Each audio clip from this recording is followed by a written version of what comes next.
Hi,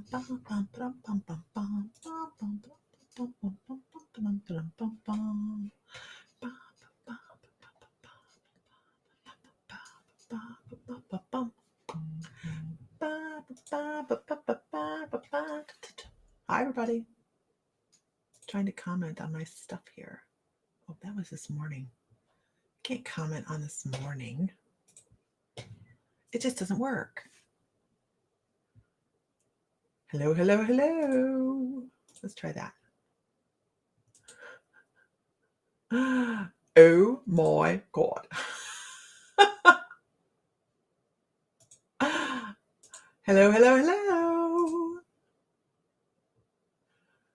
I'm trying to figure this out. Hold on one second. Work for me. Leave. It just doesn't work. Oh, wait, the hell. There we go.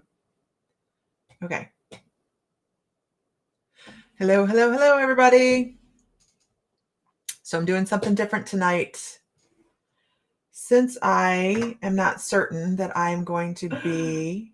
Hello, hello, hello. Oh, there we go again. I can see you. I can see you.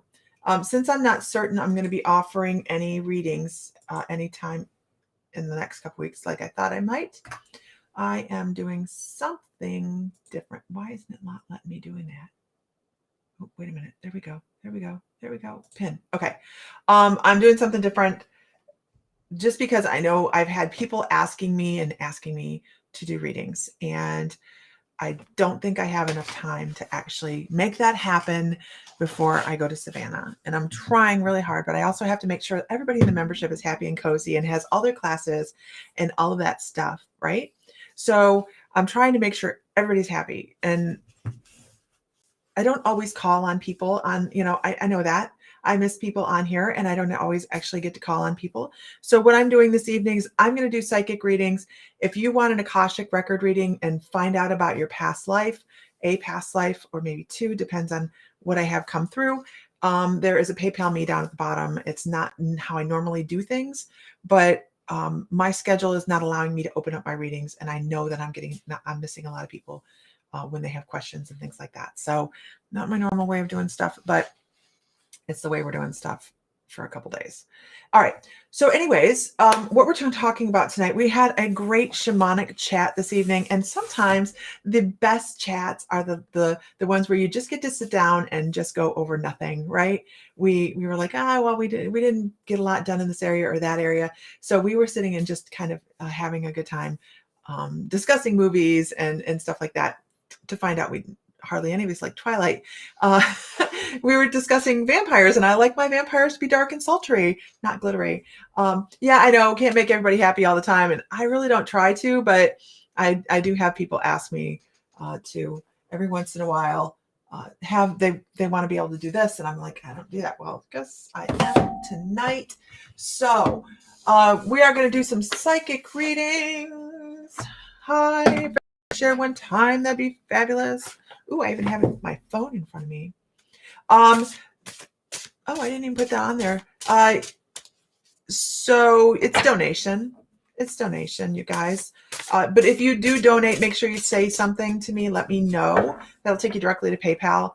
And just let me know so that I don't miss you, right? And I've got to start a list. I'm not this organized.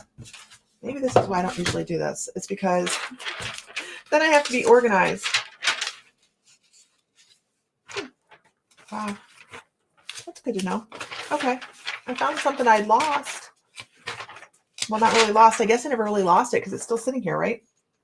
So anyhow, so we just got off shamanic chat. That was just a lot of fun. We just had a good time having a good time, right? So the PayPal me is up there. I've been having crazy dreams about vampires. I had this crazy dream last night that somebody come up and offered to purchase our home in Ohio for like this great amount of money. And I'm like, manifest away. So yeah, we're going to manifest that so we can buy our dream home wherever. You have a new manifesting list? I'm really going to talk to my husband about starting manifesting Mondays, right? Manifesting Mondays. We need to do manifesting Mondays because we need to be able to have the lists of what we want to manifest and keep in our thought process that that's what we're trying to do. it's easy to forget how to manifest. It's not how to manifest, but to be manifesting, and just kind of fall down a different trail, right? So Mr. Fry is our master manifester. We're all master manifestors, aren't we? So Akashic, I can do Akashic. To join the membership, do I have to be on Facebook? No, not at all. Not at all. Not at all. To join the membership, you just go to My Mystical Life. I'll put that in here. And hit the membership button, and it'll take you to the list of what's there. Can't post to some channels.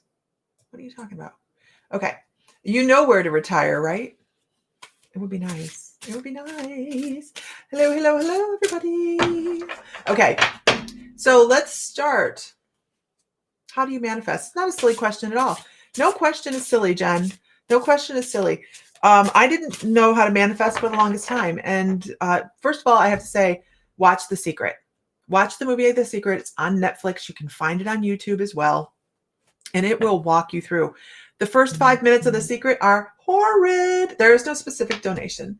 The first 5 minutes of The Secret are horrid. And there's just a cinematography there. No. So, but after that, the information within The Secret is amazing. And it really is about living in that appreciation for what you have coming. So say you want a new car, imagine yourself in that new car. Put yourself in the joy of getting into that car and smelling how that new car smell is, and all of that stuff that goes with it. Put yourself in the joy of that instead of, I need a new car, but the bills are in the way. Because if you talk about the bills and you think about the bills that are in the way, what happens? Then you manifest more bills and more obstacles. So your energy does not care where it goes and what it attracts, because it's not awake. It doesn't know. It just goes out and it does and attracts what it is. So put out negative and you have negative come back. Put out positive and you have positive come back in every area of your life.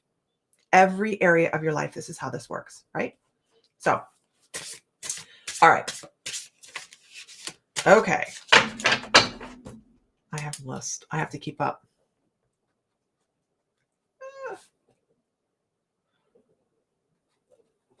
And I have to move this. Okay.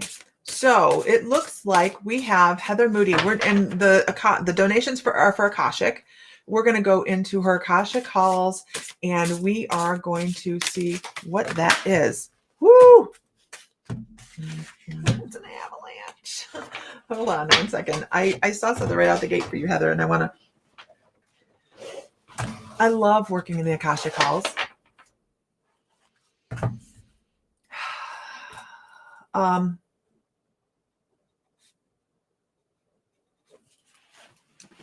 Attitude of gratitude, right? Absolutely. I want to make sure I don't miss anything. This is Heather Moody. Heather, I want to talk about horseback riding. Definitely there's horseback riding involved in this. This is I have like, so what happens is I step into your Akashic halls, and yeah, flying cards, watch out for the flying cards.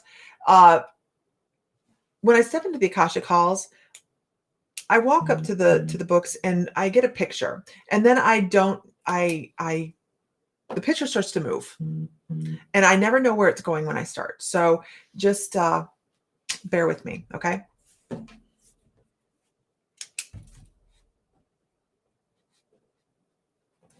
So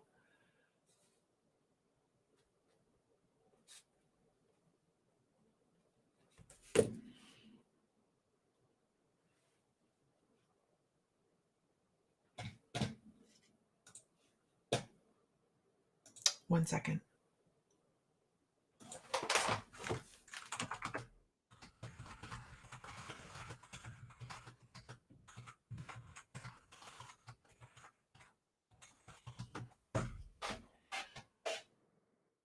when I start, what happens is I'm given this photograph, and the photograph I have is of this person, this man. So I know that Heather Moody's first past life that I'm seeing here is of a man sitting on horseback. And it's really funny because I get the word snooty. I get the word snooty. Um, and I see this person in breeches, right?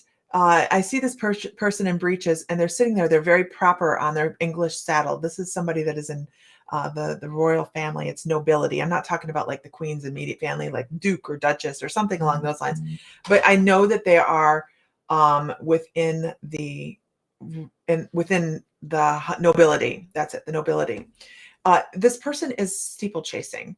They're steeplechasing. They're hunting. They're hunting with hounds. I can hear the hounds in the background. I can hear the hounds. Oh, understand. Okay. So I know that this person, and when I'm seeing them, they give me the age of 34. They say that this person is 34.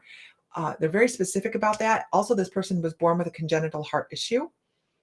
Do I do mediumship readings? I do that as well, but I'm not doing them at this moment. Those come in when they come in as I'm doing psychic readings. Okay, so I'm trying to make sure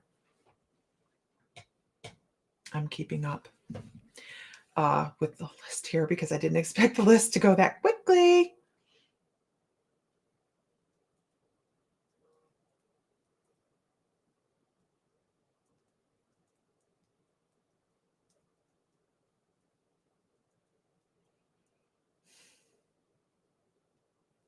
So this person was born with a heart condition. And the other thing that I know about this person passed away at 34. Okay. I know that this person passed away at 34. This person was an alcoholic. They drank quite a bit. The reason I know that is they show me an overly large red nose. They show me an overly large nose. So I know that this is part of the reason that this person passed away. And why they're showing me this person on the horse is because they fell off the horse when they died in the middle of a fox hunt. Okay. I feel like the horse was going over not a fence or anything like that. It was greenery. They were going over greenery, and this person actually hit the ground on the other side dead. So, but it's interesting to know how you passed away in a past life, some of the issues you had and all of that kind of stuff. But what I have to say is that this person abused, and I hate to say this, I'm sorry, I never know where they're going. And I have to tell you what I'm told. Okay. I have to tell you what I'm told. And this person was, they abused their life. They lived, they lived rough and wild and was in charge of some money that they probably shouldn't have been in charge of. And they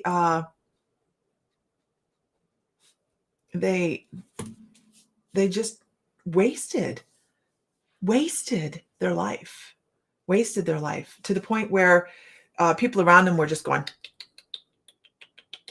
and nobody was surprised that he dropped dead on a horse. He had a huge affinity for horses. He had actually one horse that he liked, and the word name Iron. The horse's name was Iron. This is really detailed stuff, Heather. I have to tell you, for them to come across with this type of information for you is really, really detailed. And the horse's name was Iron, Iron, and he was a big, tall horse, but he was not quite black, but not quite brown. So, and I think he cared for that horse more than he cared for pretty much anything that he had around him. I don't think he cared for his family. I feel like he thought his family were assholes. So just know that life lesson in this particular lifetime, there was some soul loss in this lifetime, obviously, because he did not care about himself. He did not care about himself. He felt like everybody else is an ass. I can do what I want to do. Give me a little money, go out whoring, some drinking, live life hard, because he knew he was short of breath often, and it affected him greatly. So just know that this lifetime was a huge lesson about moderation. It was a lifetime about moderation and knowing how to moderate your time in your life so that when you do step forward into your next life, that you might take it slower and have some precautions set and some triggers set into your life that you go, okay, not triggers like, oh, triggers, but triggers that say, hey, maybe I need to slow down. Maybe I need to evaluate what's important and what's not important in my life right now. And that is a really, really um, a really cool reading for you. I like it. Now, when I'm doing readings, you guys, it is all about what your guides want you to know in the moment. It may not always be what you want to know, but it is going to be what your guides want you to know. So just know that that is always going to be what comes across. I'm calling in troops.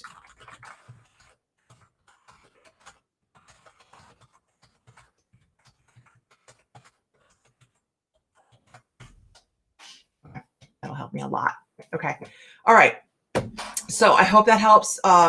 If you guys want an Akashic reading, the PayPal me is down there. I will do PayPal me for donations on Akashic readings. Either that or we're doing regular psychic readings. So that was Heather Moody. Next on the line, who is Cindy Weston. Cindy Weston.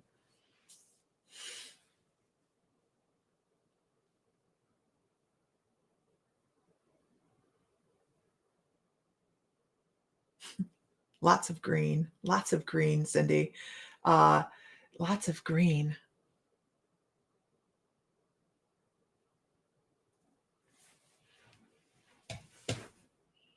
So when it comes to that green that I am seeing, let me make sure my people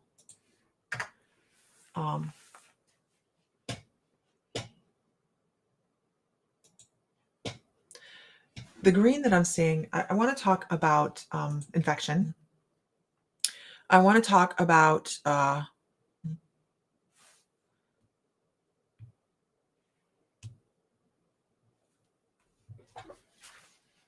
young woman. I want to take you to Scotland. I'm getting an image of this huge island. It's not such a huge island as it is a tall island.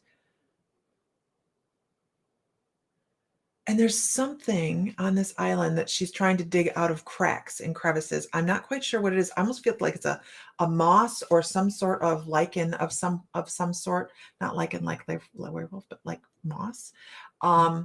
So what does she do that she gets an infection? I really feel like it's some sort of Mr. Fry's coming on to help me. I really feel like it is some sort of thorn. I feel like there was some sort of thorn, something sharp that she was digging in the ground, and she got some sort of cut on her hand, and it created infection. But when I say there's so much green, the grass is so green on the areas that there's grass, and she's dressed in this very beautiful, simple green gown, very red hair, beautiful, beautiful girl, very, very, very gorgeous, pale skin, just what you would think of that classic beautiful redhead. I want to say that at this time when she gets her infection, she is a mother with 2 children. She has 2 children, and her husband is here and gone, here and gone, here and gone, here and gone. I've got to turn this phone off. It's going to drive me nuts. So and her hand, I can actually see the red streaks going up her arm. And she starts coughing. I don't know if that's part of an infection or not, but she's coughing like she can't keep her breath, and she's coughing up stuff, and she's just can't get her immune system to work or something. She's just really, really faltering. And I feel like I feel like when she finally this does she does her husband's gone for a long period of time. I don't know if he's out sailing as a fisherman or whatever he's doing, but when he does come back, she's already passed away, and there's with this lifetime comes a huge fear of not being able to not being around to help people and not being there for people when they really, really need you. Because I believe she passed away, and her children, there was nothing they could do. There was nobody else around. They were on this very secluded area in Ireland. And I get the 1300s, so I know it's way back.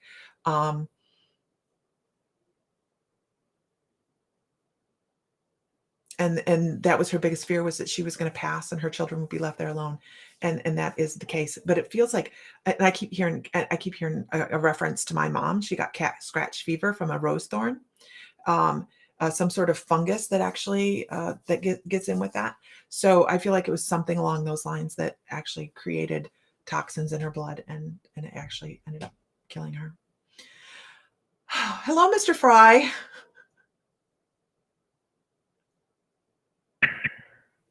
Hola. Hola. Hola.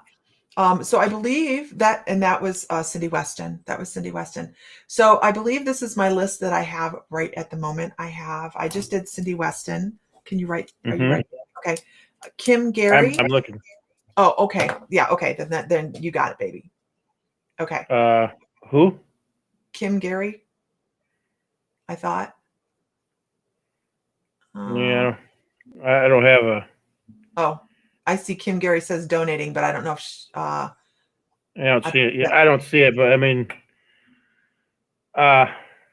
okay, so you did Cynthia, right? Yeah, I did Cindy Weston. Thomas Moody. I already did her. Okay. Crystal Barkley. Okay, Crystal Barkley. There we go. Okay, Crystal. Hi, Crystal.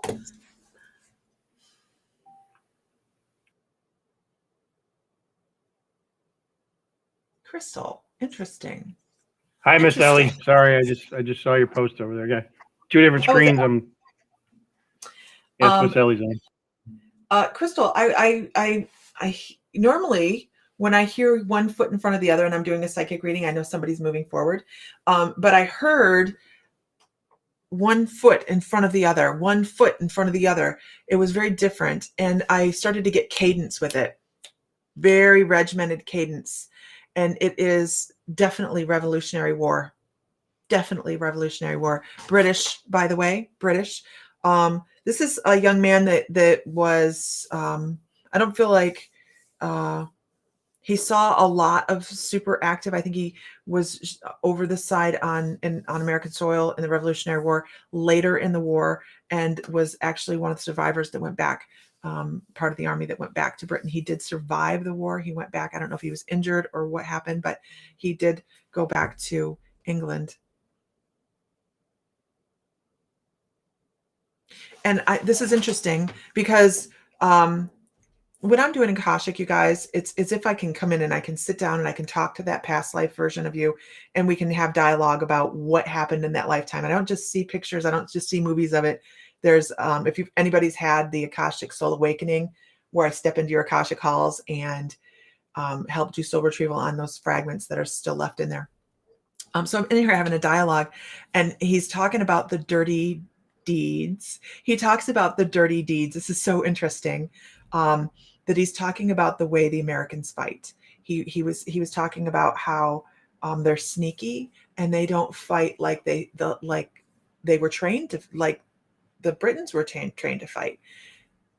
And he's like, they would come from behind trees, they would come from everywhere, and you just didn't expect him because you had to change. He was like, he had to change the way he was fighting just to be able to survive. He would fall from ranks to survive, and that it's like the military started to break apart because they weren't so regimented anymore, and they didn't know how to fight individually as well as they did as a rank. He keeps talking about those dirty deeds. But here's the thing. As we're doing this dialogue, he's smiling about it because I don't believe that he totally thought that what happened should have been happening. I think that he actually in his heart believed that the colonies should be able to break away. So he's like, those dirty deeds. And he was just happy to be home. He was just very happy to be home. He was a blacksmith. That is so cool. So I'm like, okay, well, what did you do with the rest of your life? And he was like, hammering. hammering. He's like, that was so relaxing. He hammered. He made ironware. He made spoons and whatever he made out of whatever he made it, with blacksmithing.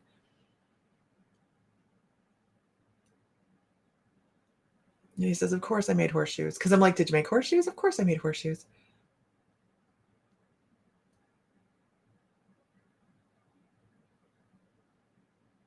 He had 3 children that survived, 2 children that had passed away, a boy and a girl.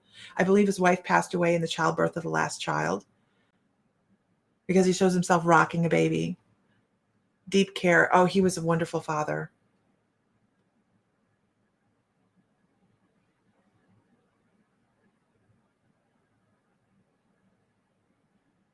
And the one thing I pick up from this particular lifetime was familial connection. I feel like he was making up in this lifetime. When he did get back home, he was making up to be the father that he was supposed to be, because he had had family when he left, and he was so happy to be home. They were so happy he was home.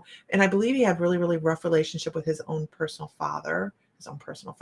His father. And he poured everything he could into his children because he didn't want to be his father. And he talks about putting down roots. He put down roots so that he's like, we're not moving. I feel like his family actually, his when he was younger, moved quite a bit, and they didn't have a lot of anything. And he didn't want to move his family around. He wanted to be in one spot because it was so hard on the family to be moving, and he didn't like that.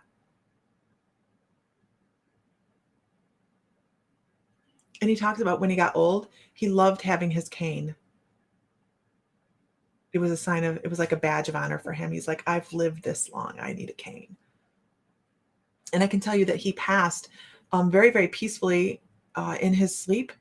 But it wasn't unexpected. Like, his family was there waiting, and they knew that he wasn't going to make it for very much longer. He had grandkids there. I mean, he just loved family. He was a wonderful family person.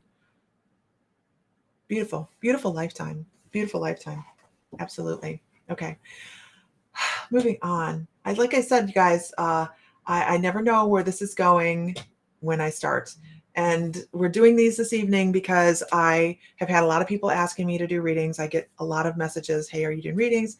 And I just, at this time, cannot squeeze it into what I'm trying to do on another level. So this is how we're doing it. We're just doing it for donations this evening, and we'll just see how it goes to see if it's a thing that happens again. Okay. Ooh, moving on. Okay. Love horses are beautiful. You just validated a meditation. Awesome. Awesome. How many readings have you done? I have done Crystal Barkley, Cindy Weston, and Heather Moody. Gotcha. Okay. So yes, we are different genders and different lifetimes. We have to be. If we are just male lifetimes, then we're only learning the male aspect. If we're only female, then we're only learning the female aspect. And actually, our soul wants that division there, wants that polarity there, but also your soul prefers one gender over another sometimes. So it's all about what we need to learn.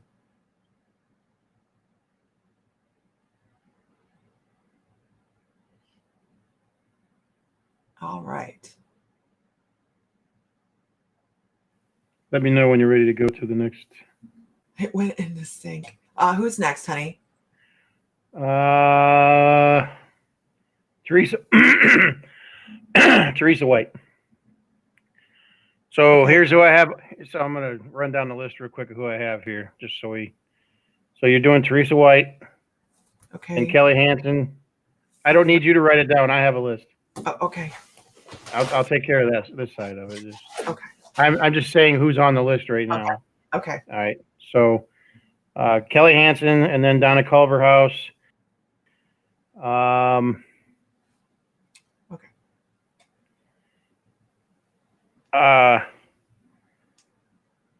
Pete, it's a oh, thank you, Ellie. I'm not sure, but it looks like Heather Moody might have paid twice. Oh yes, her husband anyways, one as well. Okay, so Tom. Okay. All right. I'm just making sure we didn't. Okay. I'm gonna start. You've got the list. I got you. I'm on Teresa White. Okay, yeah. Teresa White. Teresa. Oh, that's so quick. That's so There's quick. there's a couple more on the list. I haven't got to them yet, but just know there's Okay. more coming. Okay. Teresa White.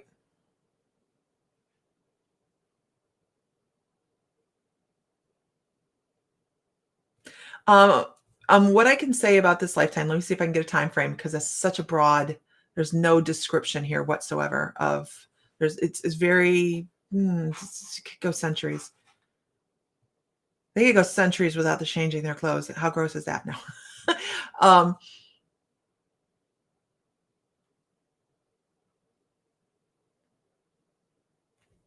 What is that? They're trying to show me something in their hand that will give me a time frame.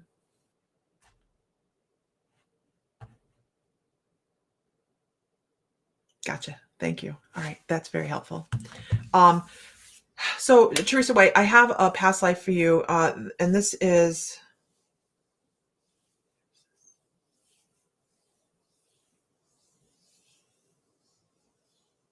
feels like Rome, maybe, but not back like ancient Rome. Probably closer around the 12 to 1400s. And I'm referencing time on this because with the I was given she had something in her hand, so it's a female past life. She had something in her hand and she was showing it to me like this was very, very delicate, and it was vellum. Original vellum is just extremely delicate, but it's not delicate when it's first, but it would be delicate now. If I was looking at it now, it would probably fall apart. But it was all hand done calligraphy. It was gorgeous. I am a sucker for illuminated text.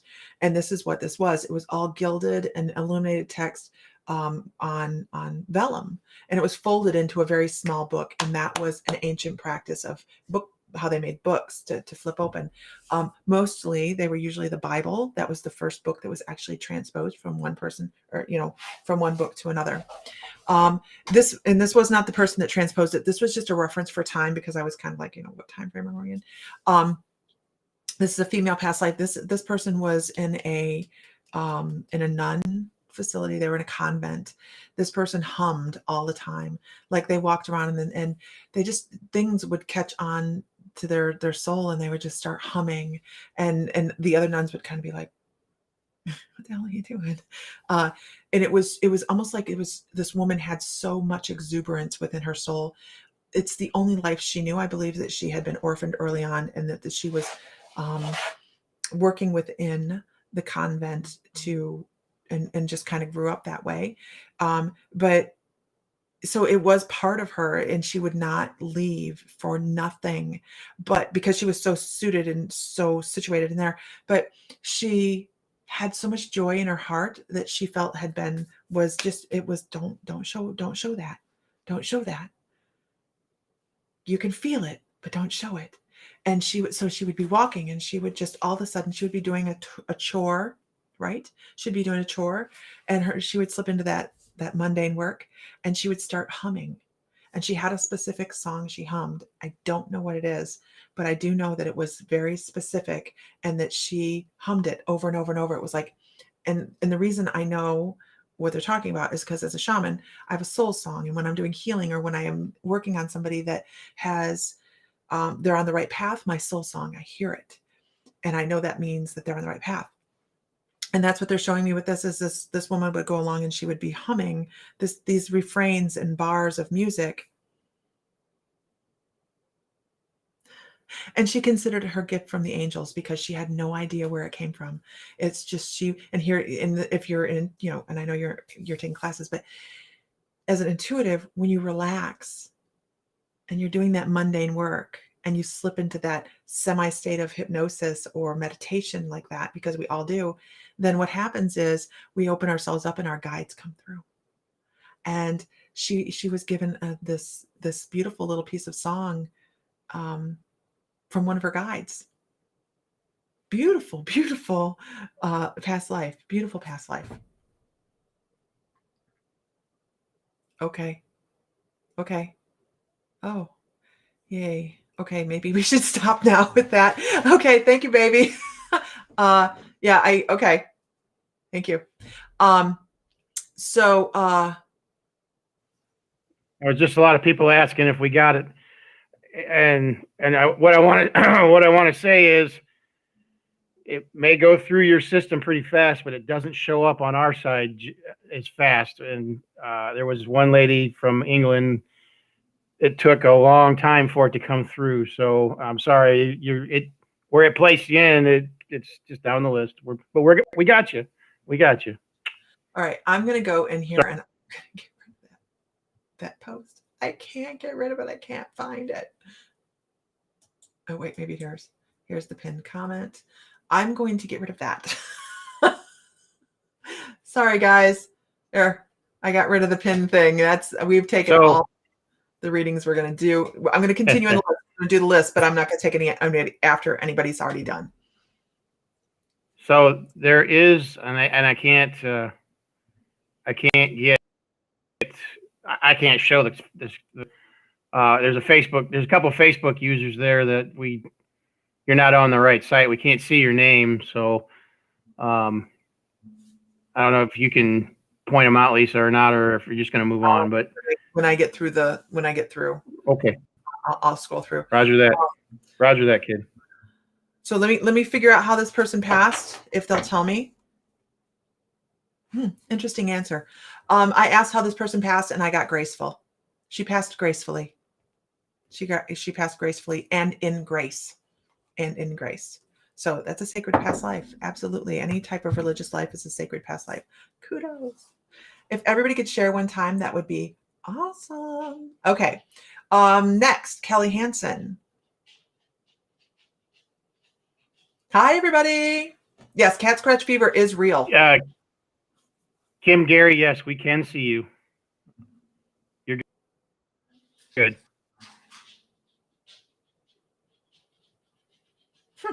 Interesting. This is PayPal is really weird. We're getting bills from customers and then getting paid from them. They're billing. It's coming in. It's coming in as a bill to us and then getting paid by them. Okay. Oh, I'm sorry. I was talking to guides.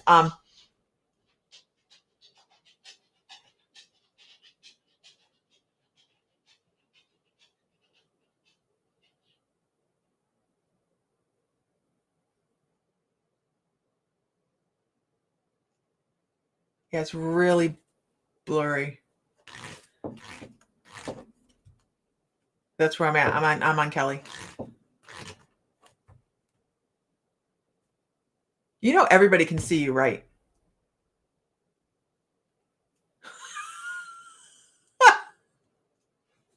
What do you got to say now?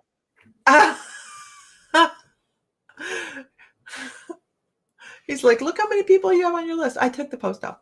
No, that wasn't what it was. I just wanted everybody to see that who's on the list. So, okay, because gotcha. I don't want to interrupt you talking. So, Gotcha. or doing your reading. So, all right, Kelly Hansen. Kelly Hansen, you have a couple different past lives. I'm trying to pick out which one I really want to take you to. I mean, you have more than a couple. You guys, when I give you one past life, doesn't mean the only one you have. You have multiples. But what happens is that your guides are going to give me the ones that they want you to know about first.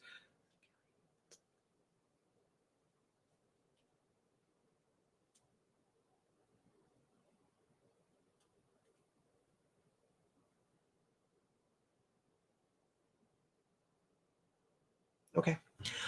So interesting. I was trying to figure out what was going on with that. We have a very medieval evening, don't we?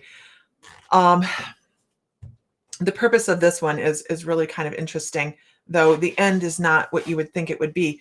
This person, this male energy, first of all, I know that you have a lot of protector guides with you, so that's pretty awesome. This particular lifetime that I picked up is the very first thing I hear is a steed, and I see a war horse. I definitely know that this is where are we? Where are we at? It's not England. I feel like it's south of England. It's definitely south of England. Um, this is a knight. This is they're showing they're doing this on purpose, and I'll show you. You'll understand why in a minute. Um, lots of weight on this person, and this is what the person's talking about. This gentleman is like, the amount of weight that I have on this horse is stifling. He just felt so stifled in what he had to do day to day. It was always doing for somebody else, doing for somebody else, and never doing for himself. He was always it's almost like he wasn't allowed to have a life. I don't know if they were allowed. He was in service, so not in the military, but in service to somebody, and he wasn't allowed to stay in one spot for very long. So they were always out campaigning or something along those lines, and so he was moving from one spot to another constantly. And he shows so it shows poor living conditions, squatted next to a fire, trying to find something to cook, trying to eat. There's a couple men around the fire doing the same thing, and there was camaraderie there. There was like friendship there, but he just felt stifled. He felt in service rather than being for himself. Well, that wasn't the way to go about it. Okay. So the thing that they keep coming to because like he abruptly stops what he's doing. And this isn't glamour where people are throwing him hankies off of the lists or anything. They're not. It's not where he's getting accolades for everything. He's out there fighting for somebody, risking his life with very little compensation. And it's not because he wants to. I just don't feel like it's because he wants to. It's because he has to. So he gets fed up with this. It's kind of like I got married because I didn't want to listen to anybody tell me what to do anymore, kind of thing. He decided to take off from what he was doing, and he joined the Crusades. They keep showing him fighting in the Crusades as a crusader. I keep seeing the white tunic with the red cross on it.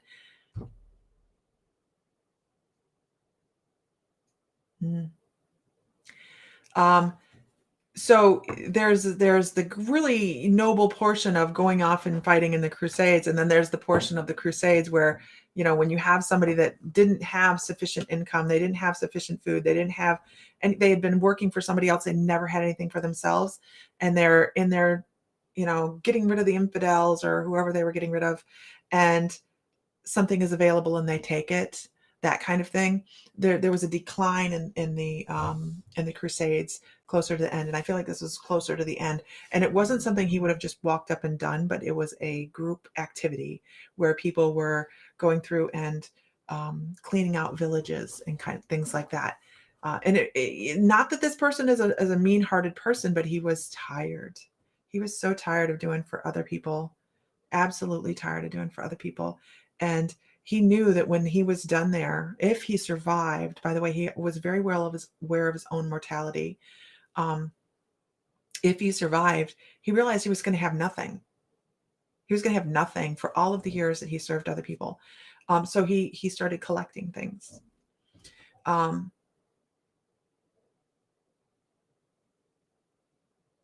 an interesting reference. I'm just going to give it to you. So I'm showing him. I'm just going to describe it because I don't know. It's too historical for me to understand. He has this thing tied around his stomach, and it's tied in the back, and it's a pouch, and it's full of gold coin. It's full of coins, and it's so he's giving me his wardrobe. I don't need your wardrobe. So he shows this pouch, and then he shows more clothing, and then he shows some more clothing over that, and then he shows this tunic, and then he shows a belt over top of it to keep it together. And he shows he's out fighting, and somebody goes to cut him in half. They like go to cleave him in half kind of thing. And that sword hits him, and it opens up that pouch of coin, and all the coins fall out on the ground, and that saves his life. I'm going, wow, wow. And I can tell you from that moment, he didn't take anything from anybody else. It just, he's like, do you see that? Do you see the grace of God? The reason I'm here saved my life. And he changed his thought process at that point. It's interesting this because he has this very dry sense of humor that's like, that is the grace of God by which I walk. I'm sorry, it's sad to say he did not make it out of the Crusades. He didn't make it out of the Crusades. But very dynamic life. Very, very dynamic life. Very cool. Mr. Fry. I need my next person. I see you off doing My apologies, my love. I expected to be doing psychic reading. So okay. So that was Kelly Hansen, correct? Correct. Yes. Correct. Can you hear?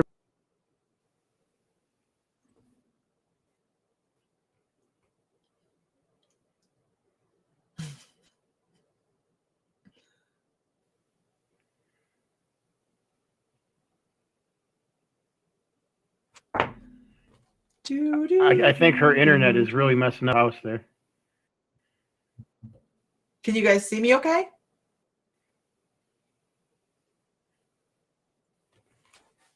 I think, hon. You're freezing up real bad. You're freezing up really bad. Okay. Maybe it's me. Can y'all hear? I mean, am I coming through fine?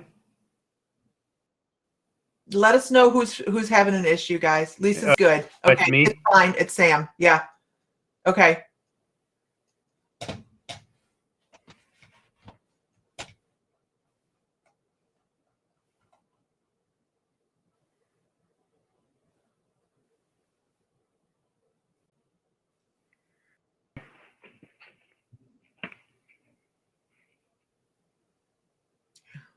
I can't. It's too pixelated. Honey, it's too pixelated. I can't see. I can't see. Did you do? I didn't know if you could hear me or not. Can you hear me at all? Yeah, I can hear you. Can you? Yes. All right. Who did you just read for? Kelly Hansen? Yes. Okay. That's what I asked you like 10 minutes ago. Oh, you're getting snarky. Donna Culverhouse. Okay, Donna Culverhouse. I'm aggravated. My internet screwed up. It should be top notch here, and it sucks. Hey, Moose Fraba, man. Moose Fraba. Okay, Donna Culverhouse. Calm down. Calm down. It's okay. Donna Culverhouse.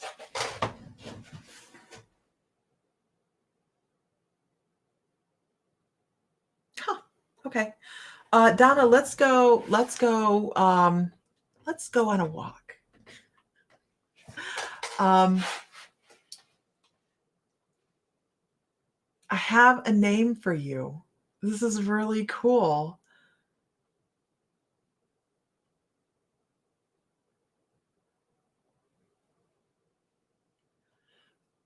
We're going to go to the plains. This is pretty old lifetime. The name I have for you is Tall Grass Woman. They call you Tall Grass Woman. I just see that this was a female.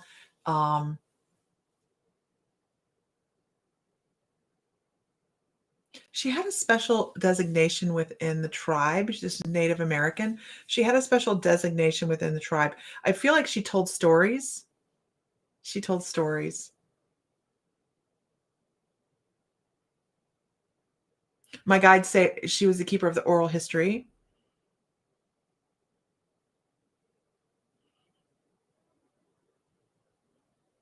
Oh, I understand. Thank you. That's interesting. So they called her tall grass woman because she was always out walking. She would just go on random walks all over the place, but she wasn't just random. She was collecting grass. She would go out and she would come back with bundles of grass, and she would weave baskets or something. She was putting something together that was very usable, and that people she shared it around the village. It didn't cost her anything, and she would be telling stories, and she would be weaving. I don't know if this is something they must have done it. I don't know. She would be weaving baskets or trays. It feels like some kind of tray that they put food on to carry food. And as it was her way of concentrating when she was telling stories, and it was just a mundane thing she did, and she was very, very productive in the tribe.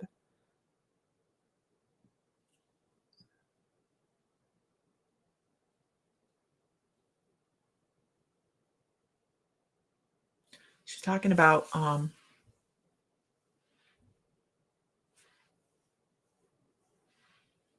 she had some sort of wound. She had some sort of wound that it feels like it come around here.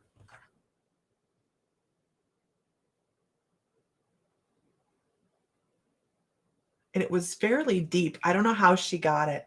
It was fairly deep, and she was very, very lucky. I feel like she bled a lot because it came in, maybe it nicked an artery or something along those lines, but it left a scar.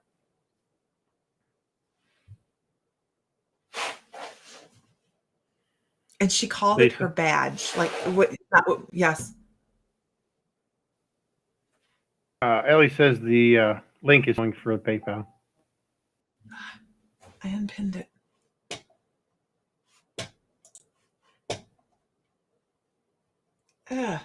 See, on mine, it doesn't show.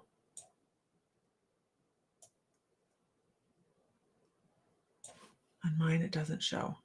I'm terrified to touch anything. You guys know how that goes. Link is going for PayPal. Oh, why is it still there? Okay, maybe I need to unpin also it. Just so everybody knows, I don't know if you can hear me or not. I do not have the ability to put messages in. I can't type. I be here as a viewer, so I cannot message you back on this, and it's something to do with the way this system works. So I'll do my best to get the messages across to her. So she didn't. When I say it's her badge, I'm sorry. When I say it's her badge, she didn't use the word badge. She used it was like her honor, her something like that.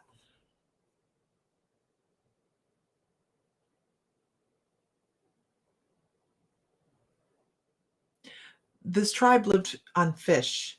Like, this tribe lived they stayed close to some sort of river, and then in the summer, some sort of river in the summer, they ate a lot of fish. She hated fish. She's like, fish.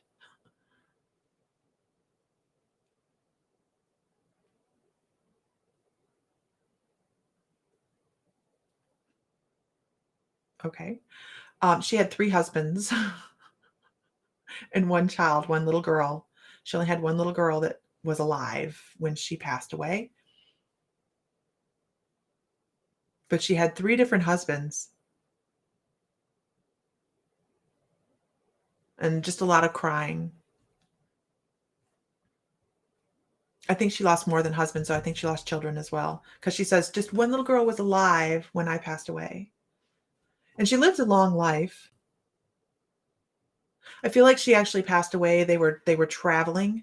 I don't know if they were maybe following food or something along those lines. Maybe it was getting cold. I don't know. But they were traveling, and she passed away along the trail.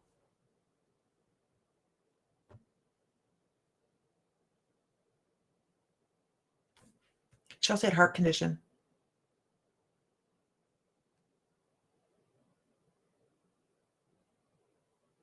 Oh, coupled with pneumonia. That's what she passed from. That's what she passed from.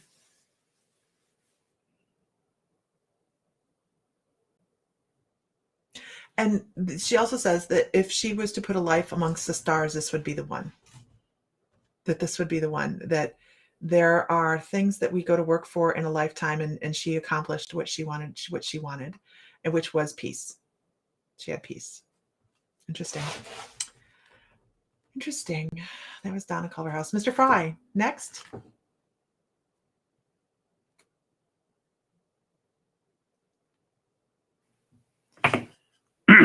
Tom Moody. Oh, okay, good. Okay.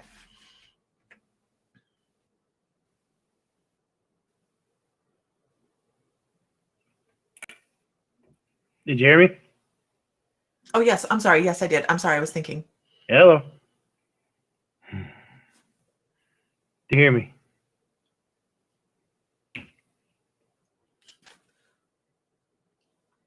Okay.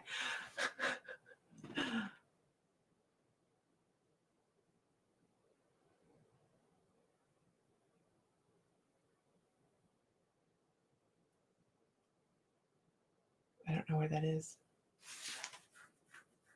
Ugh, I keep getting an arrow. I keep getting a drawn bow and an arrow, but I almost feel like it's like a crossbow kind of thing. I don't feel like it is. I don't feel like it's a long bow or anything like that. I feel like it is actually set in something and pulled back, and whatever that's pulled back on is black. I'm trying to get a location. Of course, it's a male because it had to be. This person had to be really strong to pull this back.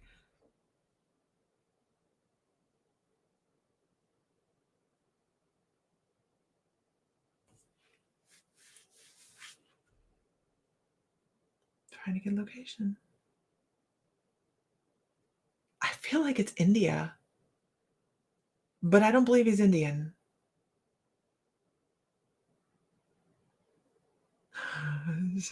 Okay, so I'm struggling to get the location of this person. I believe it's India, and I'm just going to give you the reference that my guides are like, you are a little slow this evening, so we're going to help you.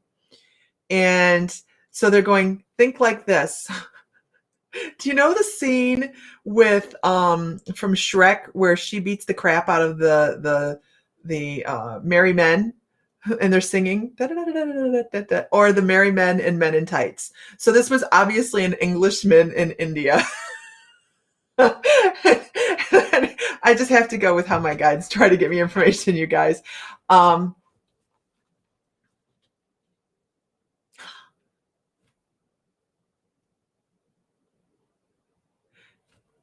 He's using this I can only imagine it's a crossbow.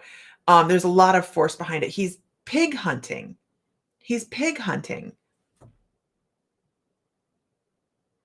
I feel like he's some sort of gameskeeper or somebody that was bringing food to the table for visiting dignitaries or something like that, because it was really important that he got the game.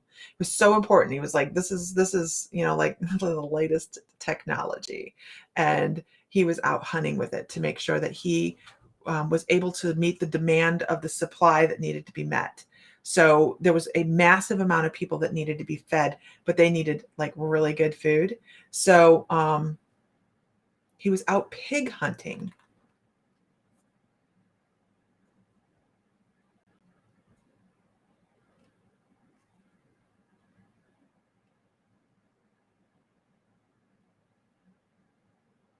And he also shows he had a really big like knife, not a knife, it's a whacking through tall grass kind of thing.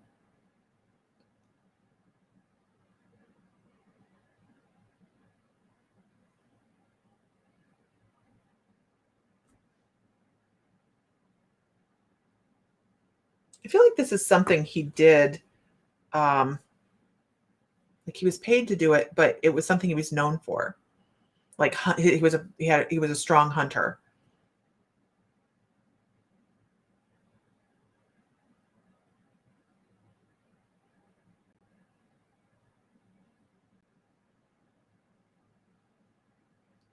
Interesting. He's talking about this being a highlight time of his life, actually, because it was really cool. He was present for something very, very important. He was hunting for something very, very important. It was royal birthday. It was a royal's birthday. I keep seeing balloons, birthday balloons go up with crowns on them. It was a royal birthday.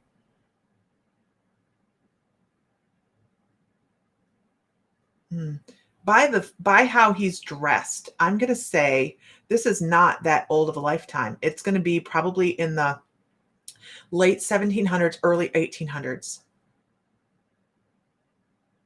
Whose birthday it is, I don't know. It's a woman's. That's all I know. It's a woman's birthday.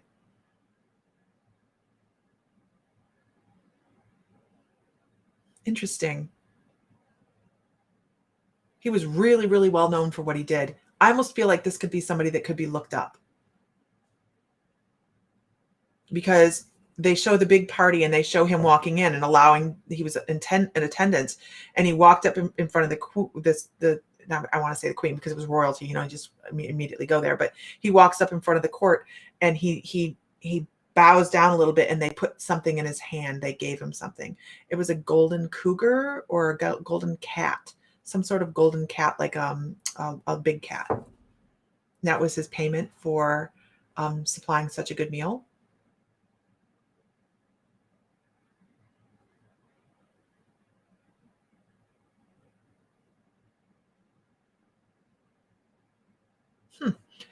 And he doesn't stay in India. He goes back to England, and I believe he gets incredibly sick on the way back to England on the ship. I don't know, is dysentery a thing on the ship? Because I keep hearing dysentery. He got incredibly sick on the ship, and he turned to the church when he got home. He like turned to the church. He didn't become a priest or anything, but he was very, very devout to his faith after that. I believe he did that, hey, save my life, and I will devote what I have left of it to serving God. And that is what he actually did. And I feel like when he returned home, he was married, he had a family, he wasn't a young guy. And his kids had already grown and they were gone. And he returned home to his wife.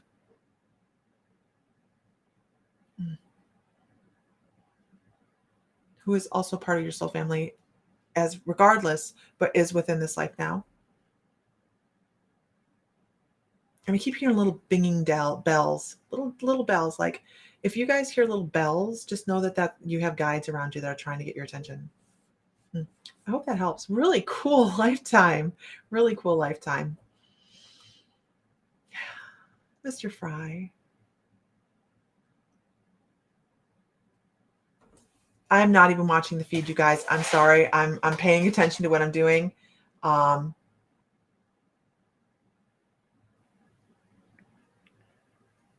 Okay, can you hear me? I can hear you. Marianne Spellman. Mary Ann Spellman.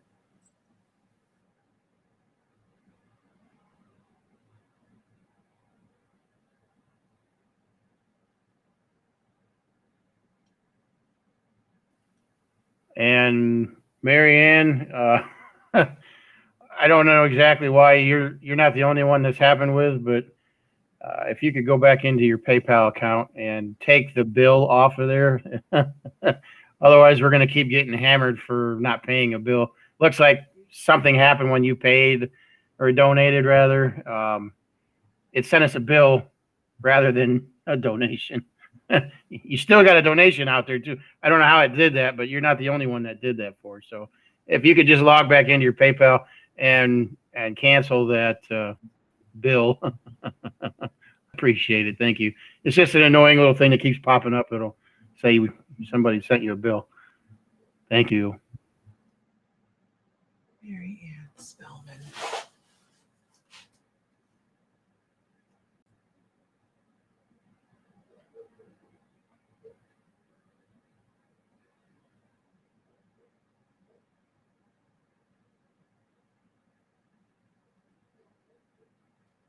Gotcha. Okay. I want to go to Central America. I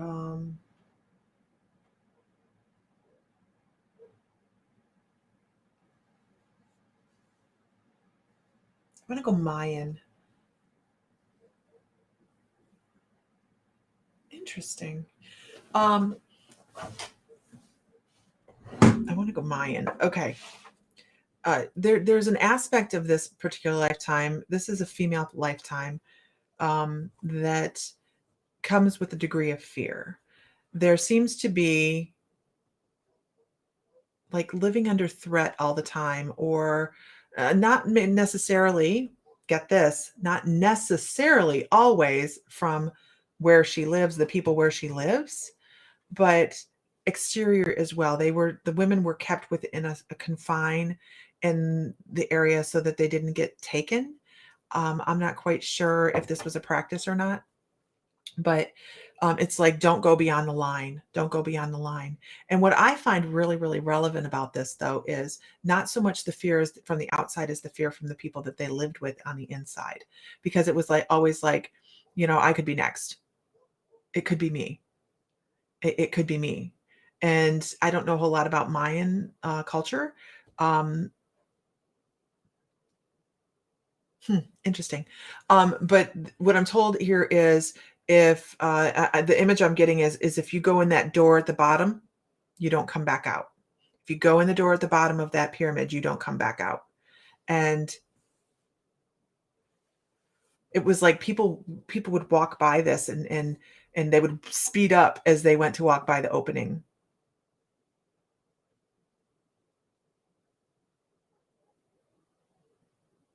Wow.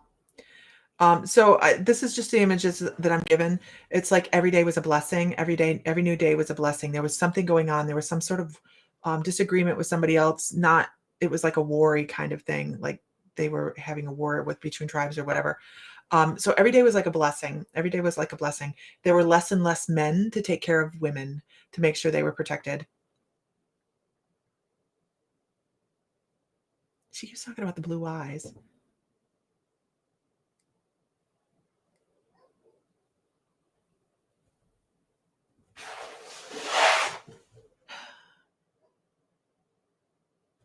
There comes she's fast forwarding from like teenage years into young 20s, where she has a child. She has a daughter. And there's a profound sense of joy and grief. I feel like the men had much better lives than the women did. Uh, the feeling is, oh my gosh, joy. I lived to be able to have a child. I lived long enough to be able to have a child. I don't understand. I don't know. I don't know a lot about Mayan culture, but um, and then the grief part was, it was a girl. Not that she didn't love her, but she was sad for her that she had had a girl, and that there was going to be a girl born into that civilization, into that time frame, into that violence, and this is the images, the blood, uh, the turmoil, the uncertainty. There was a lot of grief. It's almost, the image that I get is like, I know that this probably didn't happen, but it's how she's getting the point across, that everything burned. It's like everything was on fire. Everything had chaos and turmoil.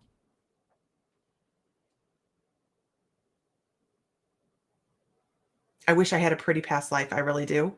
But I do want to talk about her decisions. Her decision was, I can either stay here and not go past the line like I've been told, or I can go and I can find someplace else. And if I die along the way, then I die along the way. It's better than not knowing where if my next day is guaranteed. I can guarantee for myself. And then that self-reliance that she built up within herself, and the nerve that she actually developed to leave, like was in the dead of night, in the middle of the night, bailing. I don't know that she actually got very far, because they cut me off here after a minute. I'm like, okay, she's out in the woods. Okay, there's dangerous things out here, And what happens when she leaves, and they're like, that's it. They don't want to give me and they don't want to give me past the edge of the woods. Oh, I understand. Thank you. Because this is really important. That's where that life ends. Did she die?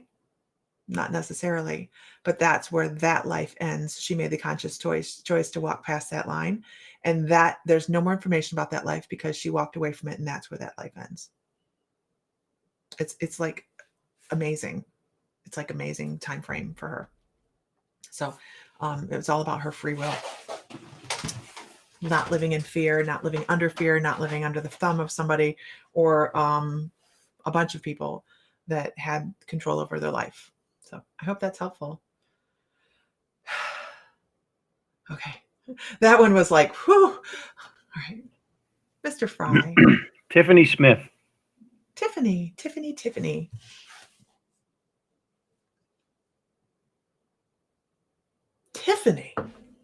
Oh my. There's 3 more on the list after Tiffany. Okay. Awesome. Thank you, baby. I really appreciate you coming on. I didn't realize what was going to happen. I was like, uh-oh. Yeah, I saw these things hitting the account all of a sudden. I was like, what's going on over here? What happened? Was Lisa doing a sale? Yeah. Tiffany.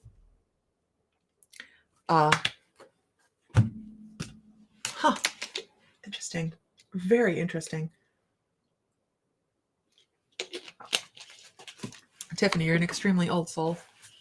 But they don't want to go back so far. Yes, sir. Hold on, just say before you get too far into this. So I have Kim Gary, Jennifer Vaughn, and Katrina McCabe. That's the order of the last three readings. So Okay. just so everybody knows, that's who's on the list. Okay.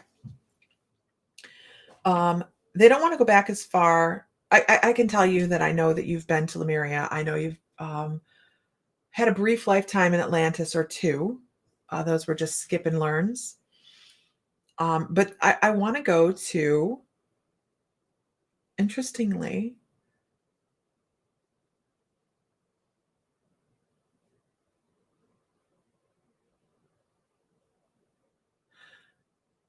they keep showing me sheep. I'm trying to get past the sheep. Were you seeing sheep too? Okay. No, I was giving thumbs up to the people that were curious whether they were on the list or not. So, gotcha. They appreciated the confirmation. Gotcha. So I keep seeing sheep and interesting things like burning bushes that talk and stuff like that. They're trying to give me the information that you were in a lifetime at the same time as Jesus, and Jesus was a wonderful prophet. You guys, just the most amazing, beautiful, divine light. Right? If you're a healer and you've worked with him, awesome. He's incredible. But it was also the epitome of kindness. I feel like Jesus did you a kindness in your lifetime. I'm trying to figure out what it is too, because I'm like super curious. I just see him putting his hand on top of your head, and it was the briefest of contacts. He didn't know your name, and you were doing a task or something along those lines. And it wasn't necessarily that you needed healing or anything like that, but he walked by and he felt that you had some heart hurt, not like a heart problem, but like you were hurting. Something in your life was in pain, and you were having a hard time and struggling. And he walked by. It is the most amazing vision here. And he just puts his hand on your head, and this is a male past life. And he just kind of puts his hand on your head. And if you're a healer, you guys, you know what I'm talking about. That feeling of warmth that rushes over a person when you're actually working on them, or you get that rush of warmth or that tingle or that vibration or whatever. And it just feels like as he put his hand on your head that there was this rush of just incredible energy. And that divine energy channels through. It's just the most amazing thing.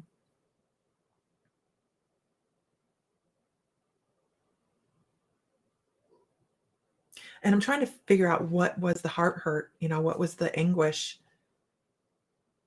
Because you did a very simple job. I really believe you were in charge of sheep. I believe you were out, you were a herder. You kept your flock and other people's flocks.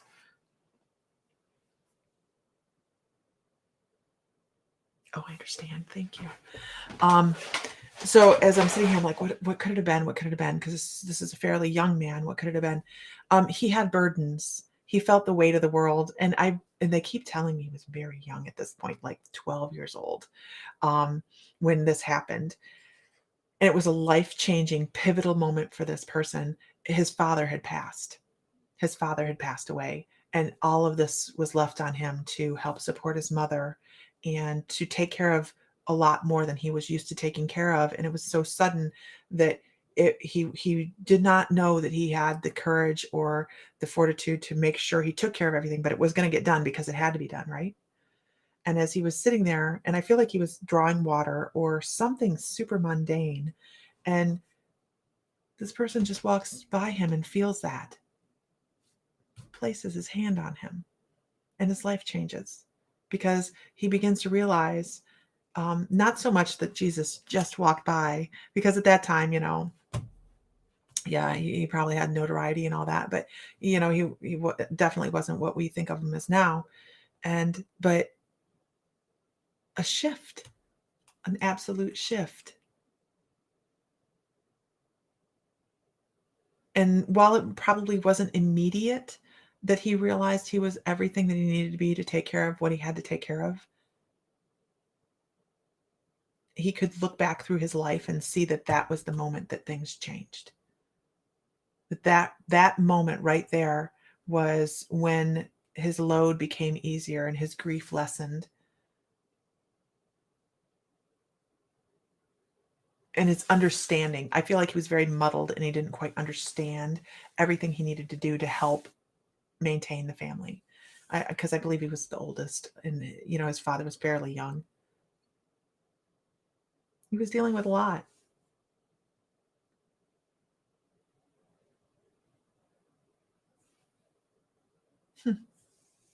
Nice long life. Nice long, long life for that time frame. With lots of children and grandchildren and love. And he cared for his mother until the day she passed.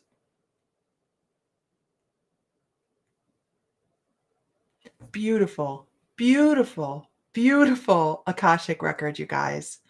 Unbelievably gorgeous to be able to see that occurrence just play out. It's so cool.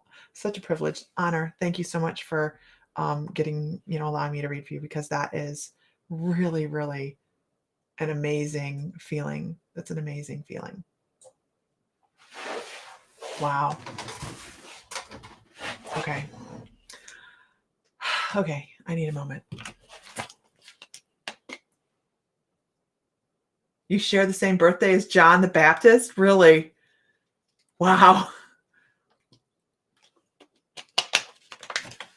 Wow. That is so cool. Okay. Good night, Ellie. I hope you're feeling better. If you guys haven't,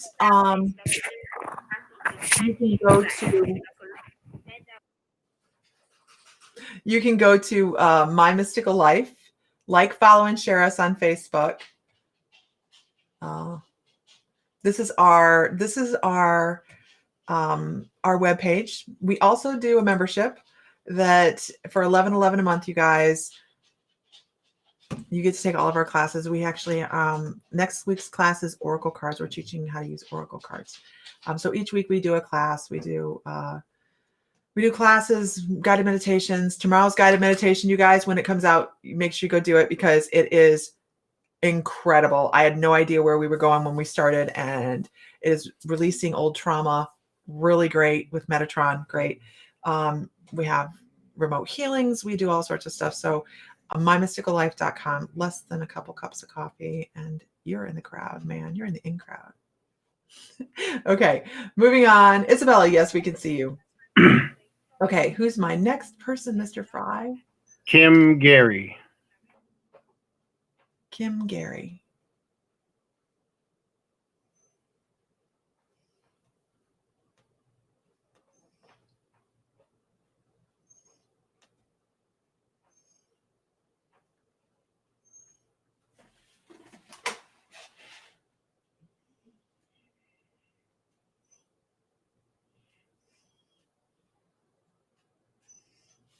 Who did I do before Kim?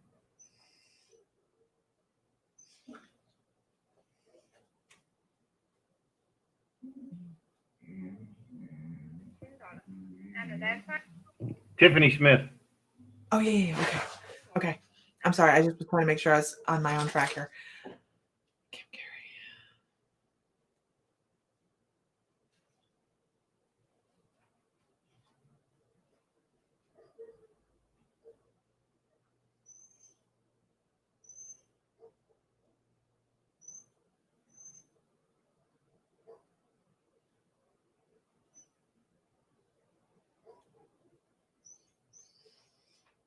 Okay. So let's what's wrong?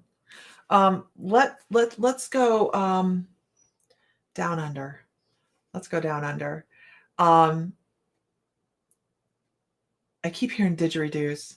I keep hearing didgeridoos.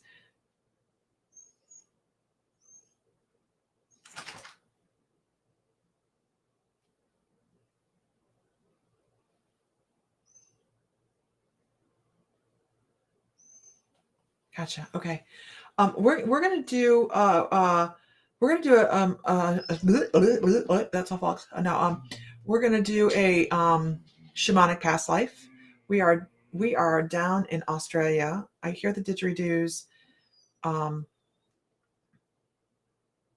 hear slapping. I don't know if they I have no idea, but I hear steady beats. Did they drum?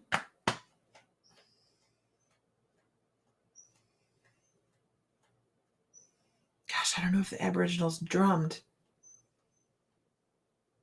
They must have. They must have drummed.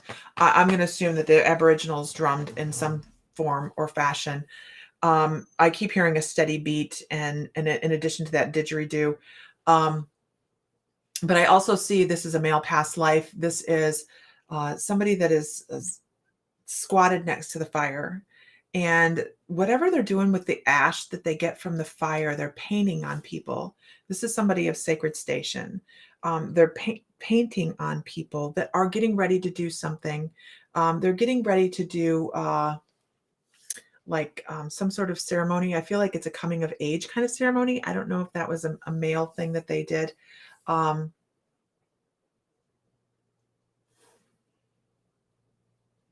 He's getting ready to send this young man off to do some.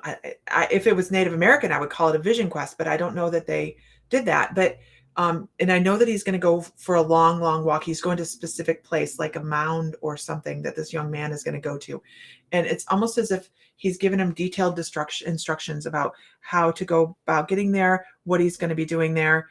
This is what you have. You have nothing more. Don't come back until you have had an epiphany. This is definitely the shaman for the tribe. He's also showing creation. He's talking about a creation story. And this person has the best sense of humor. He smiles all the time. He's just a smiler. He likes to it is how the tribe is lifted up. I don't know any other way to put it. It's like his energy influences everybody around him. Of course, we know that happens anyways, but it's like he lifted the tribe through his joy. And he sang.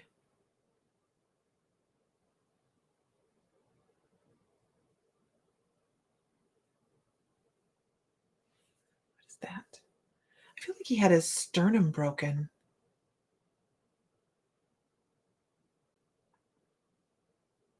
He had a scar. He had his sternum. Okay, the best way I can put this is dislocated. You know, when somebody does CPR and they do chest compressions, that doesn't feel great, guys. That's you're loosening the ligaments off of your chest from your rib cage, right? Yeah, the sternum. And that's what this feels like. It feels like somebody had compressed his chest, like he had been crushed in some way, and it took him a long time to get over it. But I feel like there was some sort of depression or dent in his chest from it. It had been an accident. It wasn't something somebody did on purpose. He was very lucky to be like, oh, okay, thank you. It had a lot to do with why he became the shaman. Like maybe it was a near-death experience or something along those lines that people went, ah, that's our guy. That's our guy.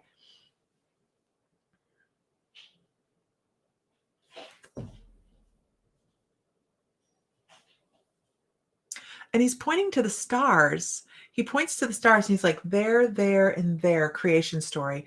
There, and there, creation story.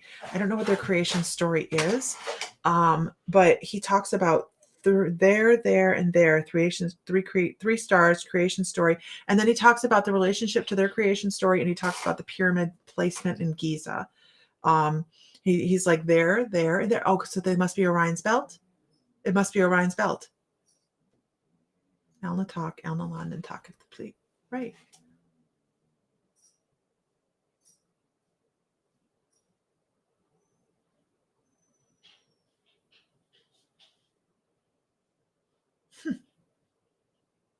Very interesting. It's really hard to pick a time frame on this just because it's old and it's old. So there's not a whole lot of variation in clothing or stuff like that. So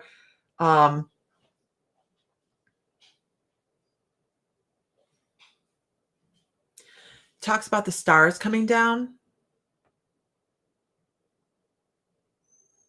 and giving gifts. Like they left things, like not tools or anything, but like material, not clothing material, like rough material, like rocky kind of stuff. Minerals, that's it. I keep hearing star stuff, but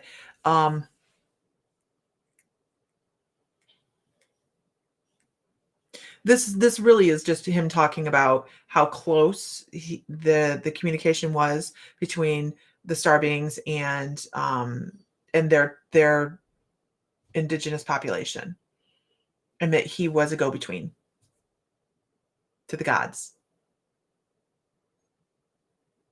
And he talks about the gods on Earth. I actually think they were there for a while. Like they would come and stay for a while, and then they would go again. They would come and stay for a while, and then go again.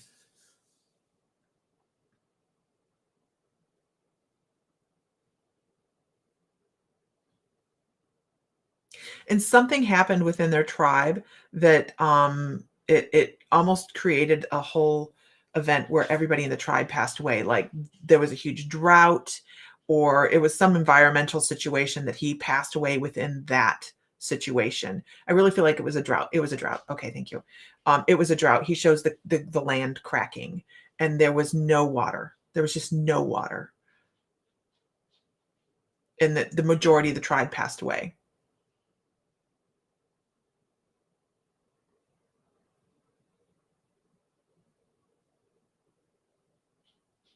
Interesting. Really cool. Interesting. Now I'm going to have to look up their creation story because I'm like, what? Okay, moving on. Oh, Mr. Fry?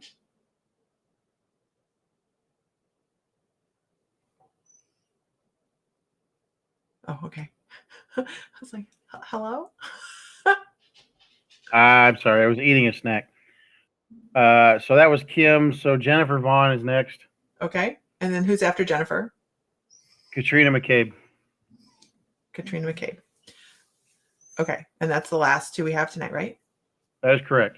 Okay. Guys, I have people asking me to put the link back up again. We're only doing 2 more tonight. Go follow us on My Mystical Life on Facebook, and do that little thing that says when I'm live, and I will do this again. I'll do this a couple times. You know, if I'm on in the evenings, I'll go ahead and start doing this because I'm not offering paid readings anymore right now, and I can't kind of get it in my schedule. So I'm sorry, I can't put the link back up. So, and just to reinforce that whiny, hissy noise you're hearing is my little buddy at the house, and he needs to go out and go potty. He's been out recently. Don't say the P word. He's been out. Potty, Okay. potty. Don't. Okay. Let's move on. Jennifer Vaughn.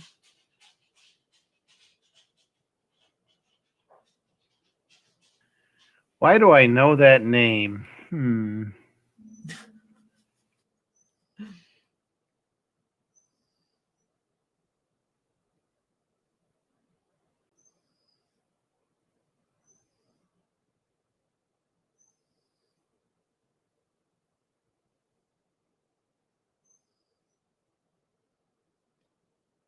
So I end up in Japan.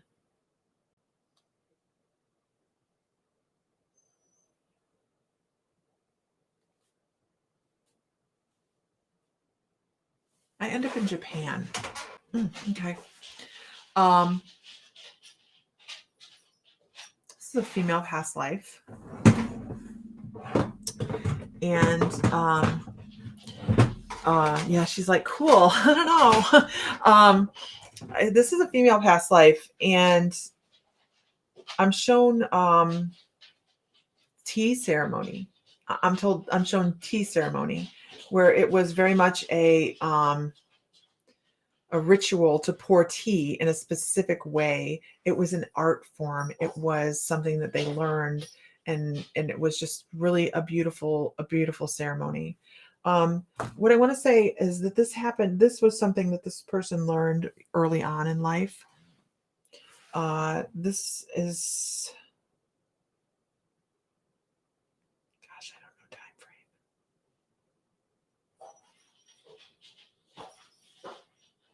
The one thing I can get for time frame is that the feet were bound. All of the women's feet were bound. Nowadays, it's not that, this, you're not supposed to, right? Some people still do it. And, but very, very small steps, very, very, very, very small feet, lots of cloggy sounds, like shuffle, shuffle, shuffle, shuffle, shuffle.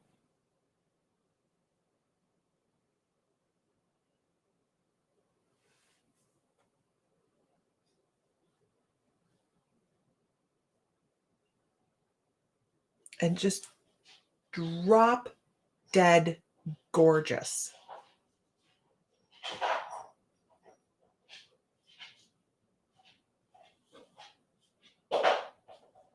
There was an art to applying makeup. Like, the face was made beautiful. This is the weirdest thing. They're like, the face was made beautiful, almost like it's pulled back. I don't understand. There's an angle. Oh, I get it. I understand. Thank you. There's an angle that the head has to be held at. The hands have to be held a certain way. The tea is poured specifically. There's protocols for everything. And while I feel like this woman was, and I call her woman because there was the younger years while she was in training for this stuff, like she trained her whole life to get to where she was.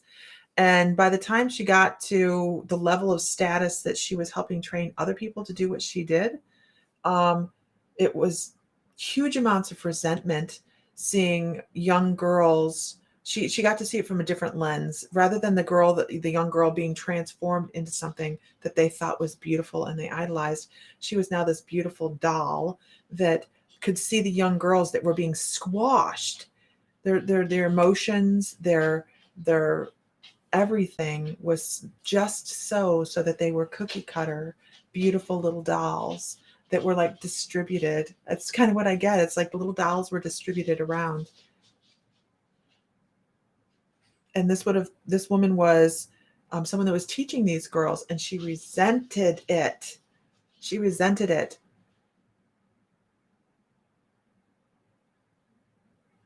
Because she felt like she was more, and she felt like they were more.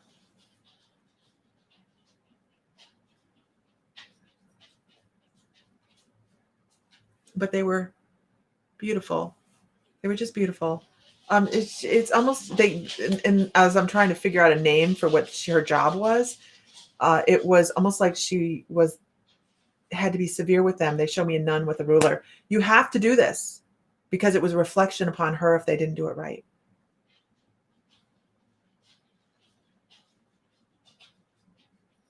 I want to say that this person died from, I don't feel like she married. I just don't feel like she married. It just feels like a very solitary, lonely. I don't know how to put this. It feels like she could have married, but she chose not to because she didn't want to do that. I don't understand. But she died from some sort of something in one of the lobes in her lungs. Like one of her lungs was bad. It's something in her life caused this too. It was like something she inhaled, something she applied, something along those lines, create the powder or whatever created some sort of cancer type of situation or some sort of deformity within her lung.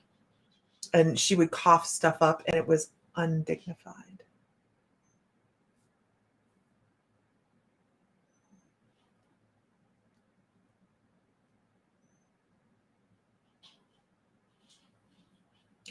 And when she passed, though, I have to say, I feel like her brother took care of her. Like she had a sibling, a brother that took her in and cared for her as she was transitioning, as she was declining. Because when she started getting sick, they were like, "We're done with you." And she had been doing it for a long time. Interesting. Sad.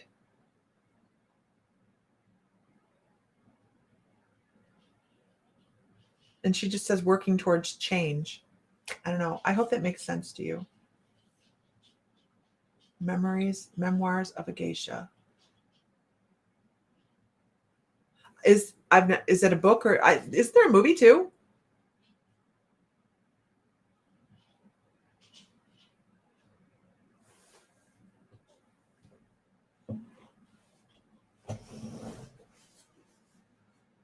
Huh. I have no idea. Super, super interesting. But that one lobe, that one side of the lung really felt. You ever sand something and you didn't put a mask on and you feel like you can cough stuff up consistently? That's it. Interesting. Too constricted. Couldn't be themselves. She did not like teaching these girls that they had no. Oh gosh, she felt like she was teaching them that they had no soul. What a strong sentence, right? That's exactly what that energy says. I feel like I was teaching them they had no soul, no worth.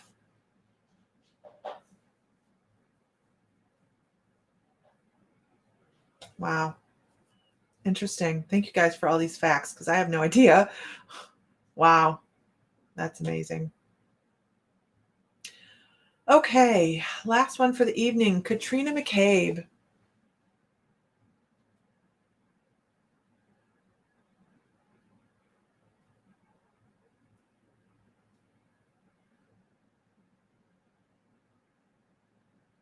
Interesting. So Katrina, I'm just going to tell you that the first image I have, and I don't know where we're going with this yet. It's a female past life. I don't know where we're going with it. Oh yeah, maybe I do. Okay. Yeah. I'm cutting out. Okay, baby. I love you. Thank you so much. Yes, ma'am. When you get off, give me a call. Okay, baby. I love you. Love you. Good night, everybody. Have a good evening. Have a wonderful weekend. I get to go home tomorrow. Woo-hoo-hoo. I'm super excited. Thank you. Sorry to interrupt, baby. I'll talk to you in a little bit. You're good.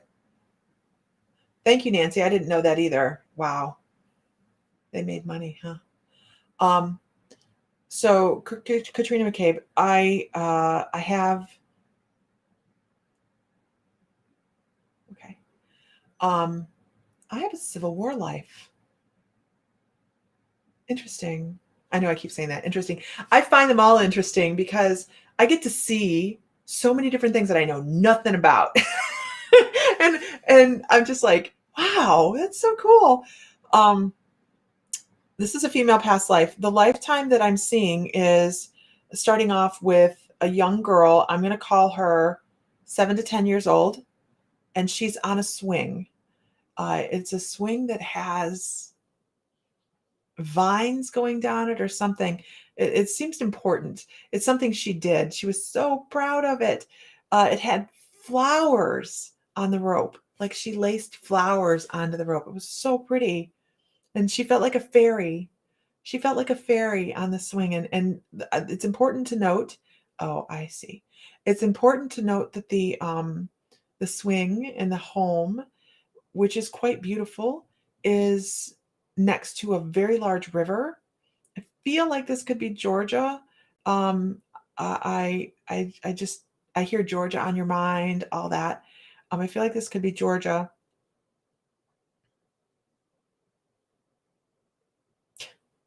I don't know. Can somebody let me know if the Swanee River is in Georgia? I hear down by the Swanee River. I don't know. Is it Georgia? Guys are on point, man. um,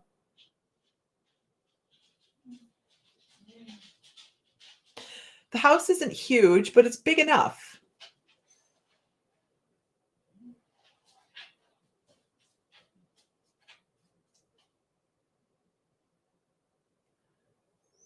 It's stately, but not too much. I'm trying to get an idea of what her status was. Her status was daughter. She was the daughter of the people that lived in the house. I know that. But what, like, how much money they had? What did they do? What was it? It was a plantation of some sort. It was a small plantation. They had cotton and what? There's two things. Cotton and some sort of vegetable is all I know.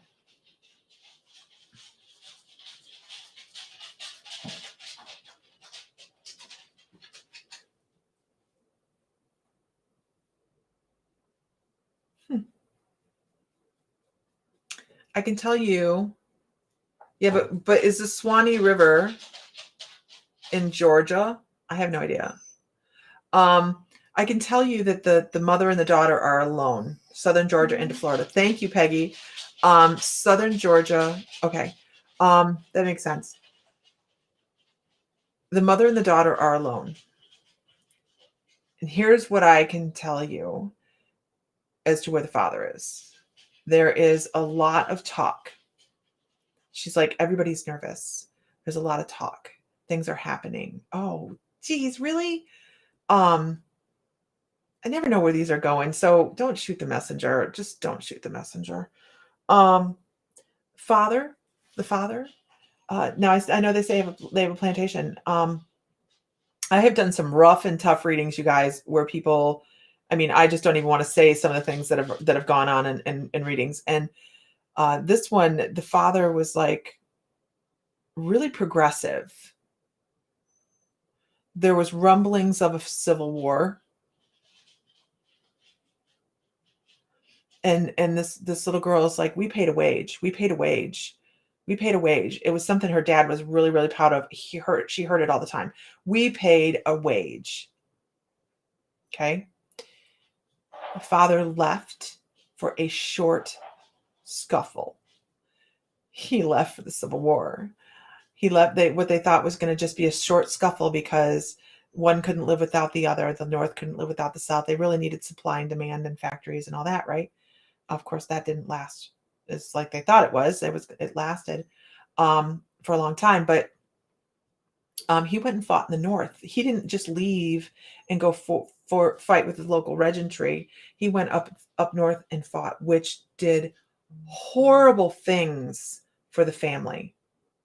Horrible, horrible things. If this was down in lower Georgia, that would have done. The house would have been burnt, you know. And the only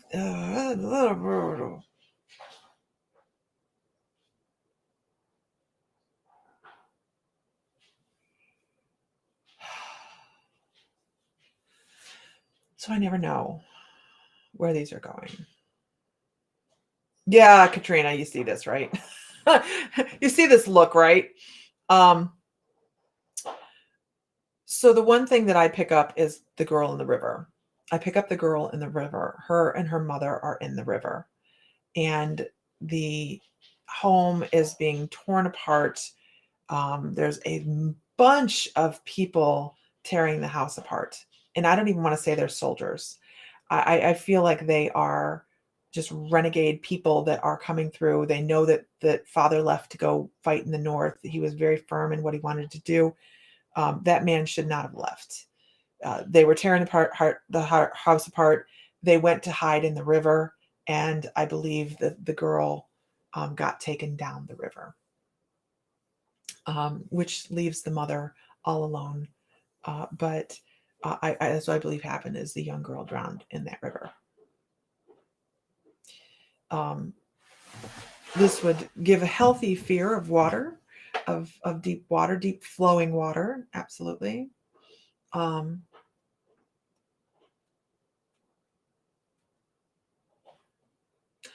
don't believe they were collecting debt. I think they were just hating. I think it was he went to fight for the North. You're not worth it. We're going to take all your stuff. We're going to burn your house to the ground. Heaven help if we find a living woman. That kind of thing. War. Yeah, I believe war probably either broke out or was getting ready to break out, and it was people just doing what horrible people do. And I just feel like that young girl drowned in the river. And here's what this energy says, though. Here's what this energy says.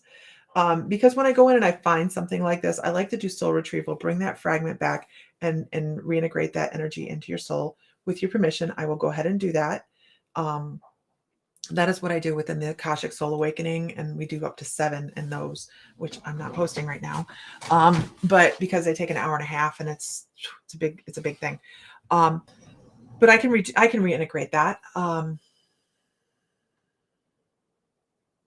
But this girl actually is like, yeah, but the decision that her father made to help other people, and that's really what he did. His decision to pay a wage rather than purchase slaves, and his decision to go fight with the North, to fight for what he believed, and the wife was fully behind it. Actually, I can say that for him to go do this, she was really proud of her dad.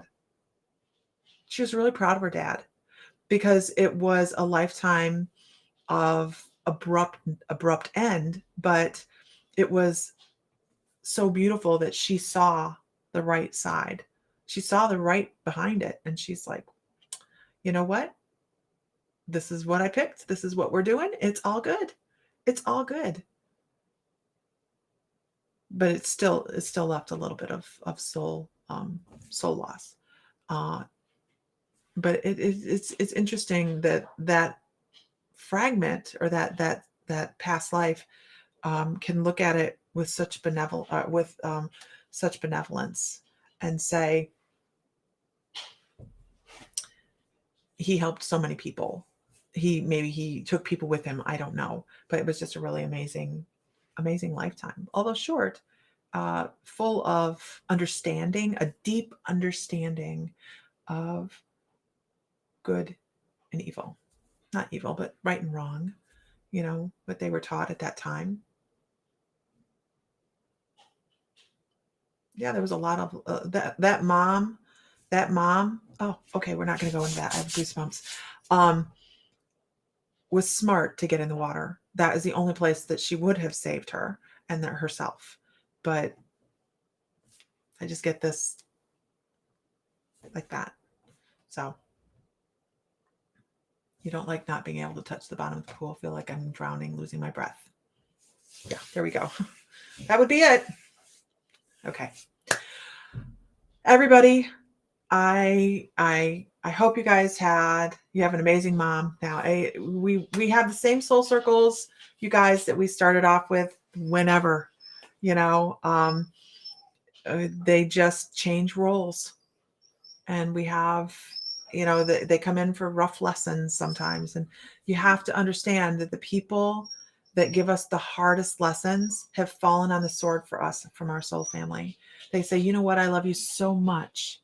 On the other side, they say, I love you so much. that I'm going to be a huge lesson in your life and you're not going to like me, but I'm going to love you regardless in another area, another realm. So, all right, guys, I've had an amazing evening. I appreciate it. I thank you so much. But Buford is whining to go out because he is so needy, right? Was there a bridge in that?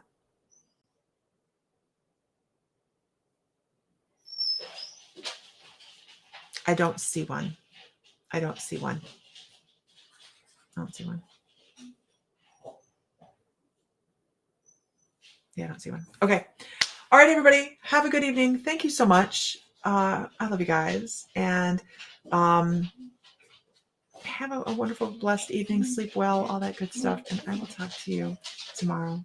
All right, guys. Bye.